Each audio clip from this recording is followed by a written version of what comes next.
दृष्टि दोष का जो 3 प्रकार है उसको करते हैं, जिसमें देखिए पहले जो है उसको कर लेते हैं, तब इसका दूसरा करेंगे, फिर तीसरा करेंगे। तो देखिए पहला में क्या है, निकट दृष्टि दोष, या इसको बोलते हैं निकट दृष्टिता।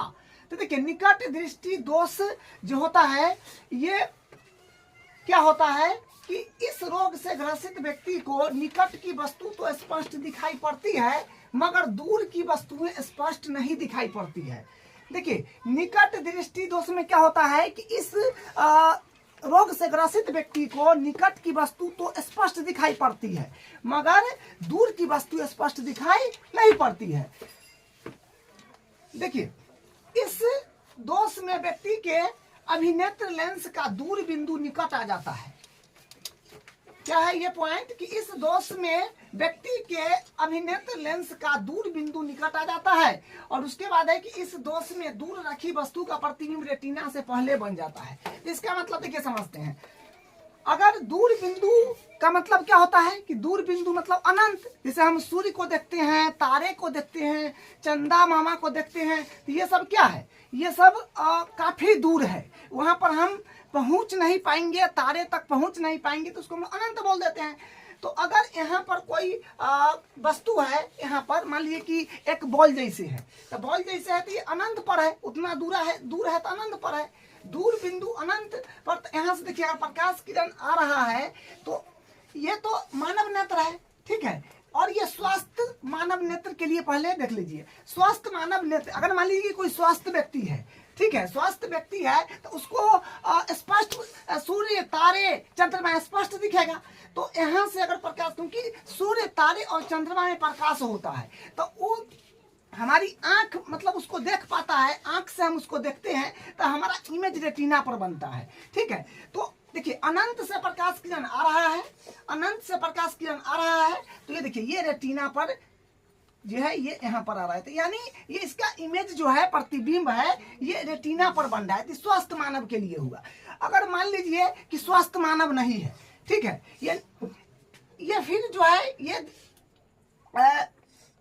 ये नेत्र लेंस है, ठीक है। फिर देखिए निकट दृष्टिता युक्त नेत्र है, ये जो यहाँ पर जो है ये निकट दृष्टिता मतलब ये निकट दृष्टि दोष से पीड़ित व्यक्ति है। तो देखिए इसको क्या होगा कि दूर का जो, जैसे यहाँ पर ये अनंत है, तो ये दूर का बिंदु है, तो दूर से थोड़ा बिंदु पास आ गया है, निकट आ गया है, तो इसको बुझा रहा है। अगर दूर रहेगा बिंदु या कोई वस्तु तो उसको धुंधला दिखाई पड़ेगा, तो मतलब यहाँ तक का दूरी उसको नहीं दिखाई पड़ रहा है, तो इसका जो है बिंदु निकट आ गया है, यहाँ तक उसको स्पष्ट दिखाई पड़ता है। तो यहाँ तक अगर स्पष्ट दिखाई पड़ता है तो यहाँ के वस्तु को तो साफ साफ देख सकता है। अगर इसके बाद कहीं पर यहाँ कहीं भी रख दीजिएगा तो उसको स्पष्ट बुझाएगा नहीं। तो यहाँ तक जो है इसके लिए क्लियर है, जो बुझा रहा है। तो देखिए तो यहाँ क्या है कि वो अनंत पर उसको जो, जैसे अनंत पर हो गया, सूर्य हो गया, तारा हो गया, ये सब उसको नहीं बुझा रहा है, धुंधला बुझा रहा है। तो धुंधला बुझा रहा है, थोड़ा पास निकट वस्तु अगर आ गया, दूर का वस्तु थोड़ा निकट हो गया, तो इसको स्पष्ट बुझा रहा है। तो यहाँ समझ जाएंगे हम लोग कि निकट दृष्टिता युक्त नेत्र है, मतलब दूर के वस्तु नजदीक जो है ये निकट दृष्टिता युक्त नेत्र है। तो मतलब देखिए इसमें यह बात है कि दूर बिंदु पास आ गया है, इसलिए निकट दृष्टिता युक्त नेत्र हो गया। अब बताइए कि देखिए कहने का मतलब यह है कि यहाँ पर इतना दूरी तक इसका फिक्स है कि साफ साफ दिख सकता है। और मान लीजिए कि थोड़ा आगे बढ़ा दे, थोड़ा आगे बिंदु को अगर हम बढ़ा दे, ये इसके बीच में यहाँ कहीं रख दे, क्योंकि जहाँ से मतलब यहाँ से लेकर के यहाँ तक जो है इसको तो स्पष्ट दिख रहा है। अगर थोड़ा बिंदु को या वस्तु को थोड़ा और उधर खींच देंगे तो क्या होगा, इसको फिर यहाँ पर जो प्रतिबिंब इसका रेटिना पर बनता है वो थोड़ा खींच जाएगा, मतलब यहाँ पर बनना शुरू हो जाएगा। तो देखिए जो जहाँ तक उसको बुझा रहा है वहां तक देखिए यहाँ है, लेकिन हम क्या किए हैं कि वस्तु को थोड़ा और उधर रखे हैं, थोड़ा दूर करे हैं, ठीक है। तो देखिए इस वस्तु को देखने के लिए इसका जो है रेटिना पर प्रतिबिंब बनिए नहीं रहा है, क्योंकि इतना ही दूरी तक ये देख सकता है। अगर मान लीजिए कि इतना दूरी है ये 10 मीटर, तो 10 मीटर के बाद आप 12 मीटर 13 मीटर 20 मीटर करिएगा तो इसको थोड़ी बुझाएगा। तो वही बात है कि इतने दूरी वो दिख सकता है, थोड़ा बढ़ गया तो ये वाला जो है ये जहाँ पर दोनों प्रकाश जो है टकराया है वो तो थोड़ा खिंच जाएगा, क्योंकि इतना करिएगा उधर भागेगा तो ये भी थोड़ा उधर भाग जाएगा। तो यहाँ पर इसका जो है क्या मतलब ये जो बिंदु अगर होगा तो क्योंकि रेटिना तो यहाँ है तो ये इतना बड़ा खिसा हुआ दिखेगा इसको, इतना बड़ा बिंदु, मतलब ये बिंदु है लेकिन गेंद है, लेकिन इसको दिखेगा इतना बड़ा खिसा हुआ, खिस जाएगा बिंदु, वो यहाँ पर इसको दिखेगा। ठीक है, तो ये बात है। तो देखिए तो इस रोग से मतलब ये रोग है अगर व्यक्ति को तो उसको ठीक कैसे किया जाएगा। तो इस रोग से ग्रसित व्यक्ति को अवतल लेंस का चश्मा दिया जाता है पहनने के लिए। क्यों? क्योंकि देखिए इसके नेत्र के आगे अगर अवतल लेंस रहेगा तो ये किरण को फैला करके यहाँ तक भेज देगा। ठीक है, तो ये बिंदु जो है यहाँ के भी उसको स्पष्ट दिखाई पड़ेगा। ठीक है, तो उचित क्षमता के अवतल लेंस से इस नेत्र का निवारण होता है। अगर निकट दृष्टि दोष भेल है तो इसको निवारण के लिए उचित क्षमता वाले अवतल लेंस से इस नेत्र का निवारण किया जाता है। ठीक है, तो यह बात भी आपको ध्यान रखना है कि निकट दृष्टि दोष में कौन सा लेंस उपयुक्त होता है। तो देखे हैं कि उचित क्षमता के अवतल लेंस से इस नेत्र का निवारण होता है। तो इसमें हो जाएगा अवतल लेंस जो है निकट दृष्टि दोष के लिए निवारण में प्रयुक्त होता है अवतल लेंस। ठीक है, कारण देखिए, कारण क्या है कि नेत्र गोलक का आकार सामान्य बड़ा होने पर, नेत्र गोलक का आकार जो है ये सामान्य बड़ा होने पर, देखिए यहाँ पर नेत्र गोलक आकार सामान्य बड़ा होने पर, और ये हो जाएगा अभिनेत्र लेंस की वक्रता अधिक होने पर। तो देखिए ये वक्रता इसका ज्यादा है। देखिए वक्रता का मतलब होता है कि ये जो है ये कितना मुड़ा हुआ है। वक्रता का मतलब होगा कि कितना मुड़ा हुआ है, ये इसे कितना ज्यादा वक्र भेल है, कितना वक्र है ये हुआ। ठीक है, और ये जो है अगर ऐसे रहेगा तो इसका मतलब है कि थोड़ा सा वक्र है, हल्का कर्व है। ठीक है, वक्र मतलब घुमा हुआ, तो ज्यादा घुमा हुआ है ये थोड़ा। तो वही बात है कि नेत्र गोलक का आकार सामान्य बड़ा होने पर ऐसा होता है, कारण है ये। ठीक है, ये इसका डायग्राम हो जाएगा। और अभिनेत्र लेंस की वक्रता का अधिक, अभिनेत्र लेंस की वक्रता अधिक होने पर भी ये हो जाता है। तो ये कारण हो गया। अब इसका दूसरा जो है वो करते हैं। अब इसका दूसरा देखिए, दूसरा है दीर्घ दृष्टि दोष या दीर्घ दृष्टिता। देखिए इसका डिफिनीशन, इस रोग से ग्रसित व्यक्ति को दूर का वस्तु स्पष्ट दिखाई पड़ता है मगर नजदीक रखी वस्तु स्पष्ट नहीं दिखाई पड़ता है। देखिए इस रोग से ग्रसित व्यक्ति को दूर रखी वस्तु स्पष्ट दिखाई पड़ता है मगर नजदीक रखी वस्तु स्पष्ट दिखाई नहीं पड़ता है। देखिए दूसरा पॉइंट, इस दोष में नेत्र का निकट 25 सेंटीमीटर से दूर चला जाता है। देखिए डायग्राम से समझते हैं। देखिए ये है मानव नेत्र और ये लेंस है। तो देखिए न्यूनतम दूरी जो होता है, न्यूनतम स्पष्ट दृष्टि का न्यूनतम दूरी 25 सेंटीमीटर होता है।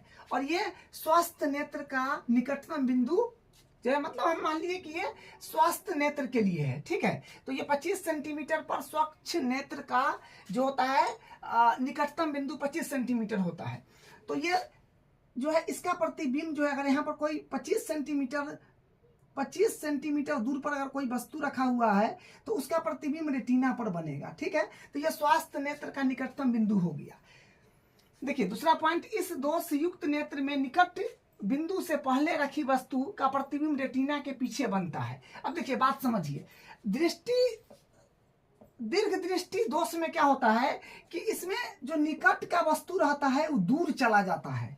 ठीक है, यानी निकटतम 25 सेंटीमीटर हुआ तो 25 सेंटीमीटर से वो दूर चला जाता है, यानी निकट से वस्तु दूर चला जाता है। जैसे यहाँ पर देखिए ये 25 सेंटीमीटर जो है ये यहाँ तक है, ये यहाँ तक है 25 सेंटीमीटर, लेकिन यहाँ पर क्या है कि ये दूर चला गया है।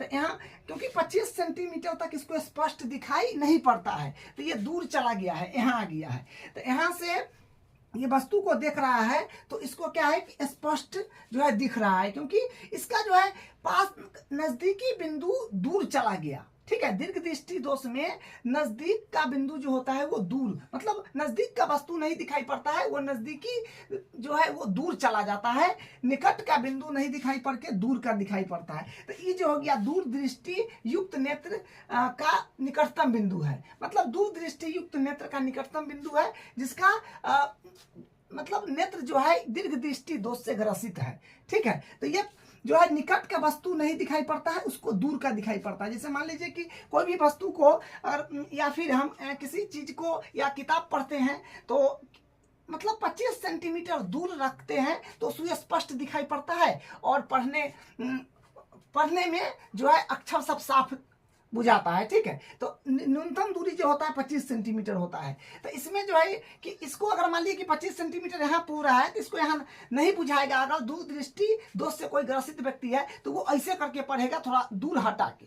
ठीक है। तो मान लीजिए कि किताब दूर हटा के पढ़ेगा तो उसमें तो छोटा छोटा अक्षर आता है, तो वहां पर दिक्कत होगा वो भी, या फिर अपने वो पीछे घुस के पढ़ेगा, या फिर अगर मोबाइल में कुछ करना है तो फिर मोबाइल को दूर रख के कैसे कर सकता है। तो निकट का जो है दृष्टि उसको खराब हो जाता है तो दूर का बुझाता है, मतलब निकट का वस्तु को नहीं देख पाता है, दूर के वस्तु को देख पाता है। तो दूर दृष्टि युक्त नेत्र का निकटतम बिंदु। अब देखिए यहाँ पर क्या है कि अगर मान लीजिए कि 25 सेंटीमीटर है, देखिए ये क्या है कि ये अपना फिक्स है कि ये 25 मतलब यहाँ तक ये 25 सेंटीमीटर है, यहाँ तक ये इससे निकटतम बिंदु तो इतना है, क्योंकि इतना तो इसको बुझाएगा नहीं। तो इतना तक इसको फिक्स है कि यहाँ तक का उसको प्रतिबिंब सुस्पष्ट दिखाई पड़ेगा, साफ साफ बुझाएगा। तो इससे अगर यहाँ कहीं रखेंगे तो इसको जो है वो वस्तु जो है धुंधला दिखाई पड़ेगा। कहीं भी अगर ये बिंदु से दूर बिंदु से और ये निकटतम बिंदु के बीच कहीं भी यहाँ कहीं भी रखेंगे तो इसको वो वस्तु धुंधला दिखाई पड़ेगा। तो धुंधला दिखाई पड़ेगा तो देखिए इसका प्रतिबिंब बनेगा, ये जो होता है नेत्र रेटिना से बाहर बनेगा। जैसे यहाँ पर देखिए 25 सेंटीमीटर पर अगर हम वस्तु को रखे हैं 25 सेंटीमीटर पर, तो देखिए इसका जो है ये यहाँ पर प्रतिबिंब बन रहा है रेटिना से बाहर। तो ये इतना, क्योंकि यहाँ पर जो ये इतना खिंच गया, तो ये अगर कोई बिंदु है तो ये इसको खिंचा हुआ लगेगा, लंबा लगेगा। ठीक है। तो क्योंकि देखिए इतना इसका फिक्स है, अगर जना ही इसको यहाँ पर लाइएगा तो ये तक घुस के यहाँ चलाएगा।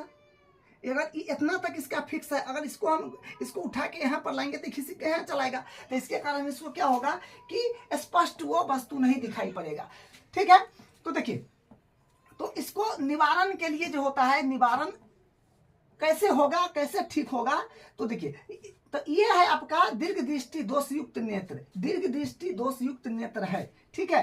देखिए उचित क्षमता के उत्तल लेंस का उपयोग करके इस दोष का संशोधन किया जा सकता है। देखिए इस दोष को संशोधन करने के लिए उचित फोकस दूरी वाले उत्तल लेंस का प्रयोग करना पड़ता है, क्योंकि उत्तल लेंस जो है प्रकाश किरण को, देखिए सेम सिचुएशन है यहाँ पर, क्योंकि देखिए निकटतम बिंदु ये है 25 सेंटीमीटर का निकटतम बिंदु ये है, और यहाँ पर वस्तु है। तो यहाँ से देखना है, तो यहाँ से देखना है, तो यहाँ से देखिए ये बिंदु मतलब इस वस्तु को देख रहा है। तो यहाँ क्या है कि ये उत्तल लेंस लगा हुआ है। तो उत्तल लेंस क्या करेगा, यहाँ से ये प्रकाश किरण को मोड़ देगा, प्रकाश किरण को एकत्रित कर देगा। तो इसका प्रतिबिंब जो है रेटिना पर बनेगा। तो ये जो है दूर का जो बिंदु है वह नजदीक आ जाएगा।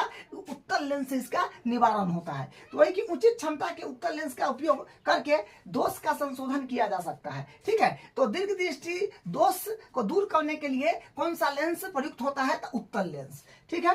कारण देखिए, पहला है नेत्र गोलक का आकार सामान्य से कम होना। कारण क्या होता है कि नेत्र गोलक का जो आकार है, ये नेत्र गोलक का आकार है, सामान्य से कम हो जाने के कारण ये होता है। और दूसरा है अभिनेत्र लेंस की वक्रता कम होना। अभिनेत्र लेंस की वक्रता मतलब घुमावदार, जैसे अगर इतना ज्यादा है ये इस तरह से, तो ये ज्यादा वक्र हुआ। ठीक है, ज्यादा कर्व हुआ। अगर ऐसे रहेगा तो ये थोड़ा सा कम वक्र हुआ। तो वही है कि अभिनेत्र की वक्रता कम होना। तो यहाँ पर वक्रता जो है कम रहेगा, कम होने के कारण ये हो जाता है। तो देखिए यहाँ पर जो है ये उत्तल लेंस है। तो उत्तल लेंस का जो इसमें जो होगा फोकस दूरी जो होगा ये होगा धनात्मक। ठीक है। तो फोकस दूरी 2 हो 3 हो जो हो, तो पावर हो जाएगा इसका धनात्मक। तो धनात्मक अगर कोई चश्मा पहन लिया उसका पावर धनात्मक है, तो समझ सकते हैं कि यह है दीर्घ दृष्टि दोष से ग्रसित है। क्योंकि दीर्घ दृष्टि दोष में लगता है उत्तल लेंस जो है हो जाएगा, ठीक है। तो दीर्घ दृष्टि दोष में उत्तल लेंस लगता है, क्योंकि उत्तल लेंस पता कैसे करेंगे, क्योंकि इसका फोकस दूरी जो होता है धनात्मक होता है, तो धनात्मक होता है तो इससे पता चल जाएगा कि दीर्घ दृष्टि दोष के लिए ये लेंस प्रयुक्त किया गया है। तो देखिए, अगर दीर्घ दृष्टि दोष है तो उसका लेंस जो होगा उसका पावर धनात्मक होगा। और इससे पहले जो बताए थे निकट दृष्टि दोष, उसमें अवतल लेंस लगता है। तो अवतल लेंस का जो होता है अवतल लेंस का फोकस दूरी ऋणात्मक होता है, तो उसका जो पावर होगा वो ऋणात्मक होगा। तो पावर ऋणात्मक होगा तो हम लोग समझ जाएंगे कि वो निकट दृष्टि दोष से ग्रसित व्यक्ति है, इसलिए वो क्या है कि वो अवतल लेंस अवतल लेंस का चश्मा वो पहन रहा है, ठीक है। तो पावर से पता चल जाता है। अगर धनात्मक है तो समझिए कि उत्तल लेंस वाला चश्मा है, तो उत्तल लेंस वाला चश्मा है तो दीर्घ दृष्टि दोष, और ऋणात्मक है पावर तो अवतल लेंस वाला चश्मा है तो मतलब जरा दृष्टि दोष, क्योंकि निकट दृष्टि दोष। तो निकट दृष्टि दोष में जो है अवतल लेंस लगता है, तो अवतल लेंस का जो है पावर ऋणात्मक होता है, और दीर्घ दृष्टि दोष में उत्तल लेंस लगता है, इसका पावर धनात्मक होता है। इससे पता करेंगे। अब हम लोग नेक्स्ट क्लास में जो है इसका अगला करेंगे।